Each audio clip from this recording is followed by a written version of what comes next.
করব প্রয়োজনে 4টা ভাই থাকলে 4 ভাই আমরা চাকরি করব। চাকরি করে 80,000 টাকা জোগাড় করতে পারলে 80 থেকে 50,000 টাকা আমরা কি করব?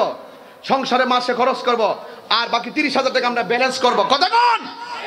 30,000 ব্যালেন্স করে প্রয়োজনে 5 বছর পরে বিদেশ যাব, যাতে কোনো ঋণের টেনশনের বোঝা না থাকে। কথা বলেন ঠিক কিনা? ঋণ করে বিদেশ যাওয়া যাবে? মনে থাকবে? মনে থাকবে? আবার এই ঋণ তো ঋণ নেই, এখন তো আল কারজুল মিকরাজুল মোহাব্বত ঋণ না, তো এটা কর্জে হাসানো তো এখন নাই। এখন তো টাকাটা নিলে সুদে নেয়। কিসে নেয়?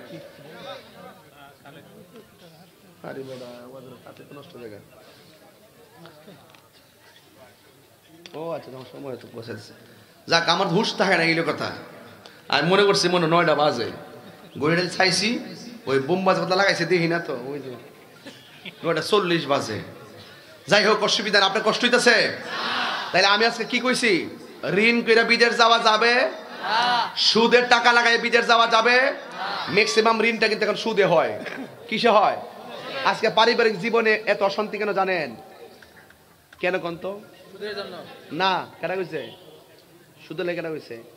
পারিবারিক অশান্তিটা হইলো ম্যাক্সিমাম আগে যে বুড়া বেড়াতে সংসারটি, এখনো কিন্তু ফান 3 ভাগ করে রাখা। আর অন কিন্তু যে বিয়াডি কিন্তু বউর লোকে বই আছে খা না, যার যেমনে খা। ওইটা লাস্টিং করছে, ইডি লাস্টিং করে না। কি লেগা এডি লাস্টিং করে? এই জন্য করে না, বিয়াটা ওইলই যৌতুক। কথা কন ঠিক না বেডি? তো শুরুটা যখন হারাম দিয়া হয়, এই সংসার সুখের হয় না। তো বিদেশ যাওয়ার সময় যখন ঋণ করে সুদের টাকা লাগায় বিদেশ যা, শুরুটাই যখন হারাম দিয়া, তখন আল্লাহ পাক সেখানে বরকত তুল্লা নিছে। কথা কন ঠিক না বেঠি? আমি কি বুঝাইতে পারছি আপনাদেরকে? এখন হালাল টাকার টিক্কা একটা লোক